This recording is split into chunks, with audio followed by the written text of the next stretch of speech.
नमस्ते दोस्तों, मेरे YouTube चैनल में आपका स्वागत है। आज हम एरिया 51 और इससे जुड़ी हुई रहस्यमय बातों के बारे में चर्चा करेंगे।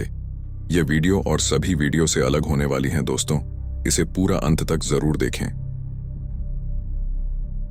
एरिया 51 को UFOs यानी अनआइडेंटिफाइड फ्लाइंग ऑब्जेक्ट से जुड़ा होने की कॉन्स्पिरेसीज थ्योरीज के लिए जाना जाता है। ऐसी कुछ थ्योरियां हैं जो कहती हैं कि सरकार वहां एडवांस एलियन टेक्नोलॉजीज पर काम करती है।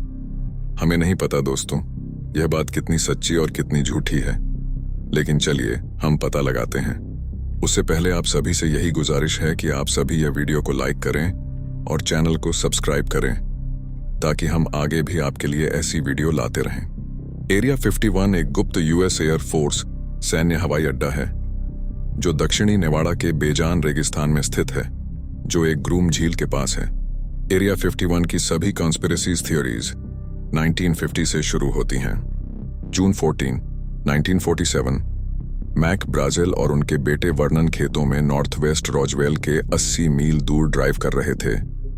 तभी ब्राजेल की नजर वहां के बिखरे हुए अज्ञात यंत्रों के मलबे पर पड़ी और उनका यह बयान आया कि वहां उन्होंने काफी दूर तक फैला हुआ चमकता हुआ अज्ञात यंत्रों का मलबा देखा। फिर इस बात की रिपोर्ट उन्होंने शेरिफ जॉर्ज विलकॉक्स को की। 7 जुलाई को वह दुर्घटना वाली जगह पर पहुंचे।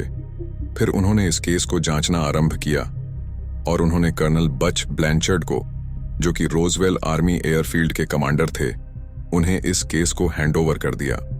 ब्लैंचर्ड ने फिर यह केस मेजर जेसी मार्शल को सौंपा, जो कि काफी होशियार अफसर थे। उन्होंने अपनी जांच को आगे बढ़ाया और उन्होंने प्रेस कॉन्फ्रेंस में यह ऐलान कर दिया कि RAAF captures flying saucer on ranch in Roswell, जिस खबर ने आग पकड़ ली।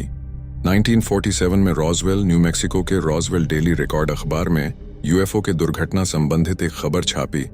इस खबर के अनुसार रोजवेल आर्मी एयरफील्ड ने एक UFO को पकड़ा था, जो किसी रोजवेल के खेत में क्रैश हुआ था। इस घटना को रोजवेल UFO क्रैश कहा गया और यह एक प्रसिद्ध समाचार बन गया। CIA ने भी इसे अनआइडेंटिफाइड फ्लाइंग ऑब्जेक्ट, अज्ञात हवाई वस्तु, UFO घोषित किया। आप अपनी स्क्रीन पर वह समाचार भी पढ़ सकते हैं जो उस समय छपा था।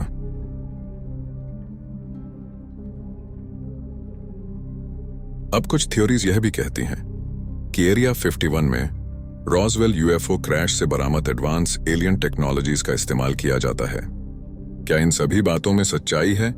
चलिए पता लगाते हैं। Area 51 an uncensored history of America's top secret military base book के लेखक एनी जैकबसन अपनी किताब में यह लिखती हैं कि एनी के अनुसार यह एक रूमर है जो कि कई दशक से चली आ रही है।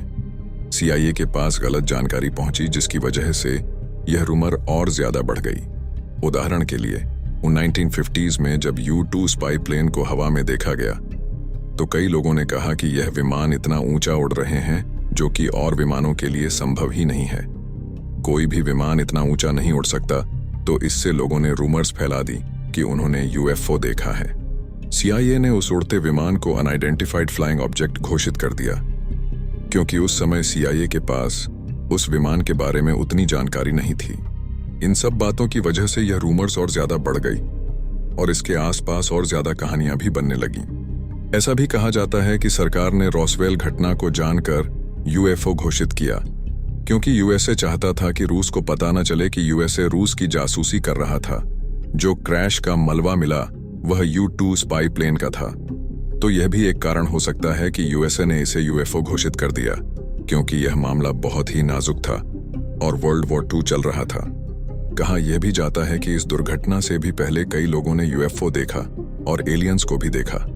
सरकार के खिलाफ लोगों ने प्रोटेस्ट भी कर दिया, मगर सरकार ने इस एक सीक्रेट को रखा और इस बात का खुलासा 2013 में जाकर हुआ, जब सरकार ने एरिया 51 सीक्रेट बेस का खुलासा किया और इस मिस्ट्री से पर्दा उठा। तो अब हम कह सकते हैं कि यह है एरिया 51 का सच।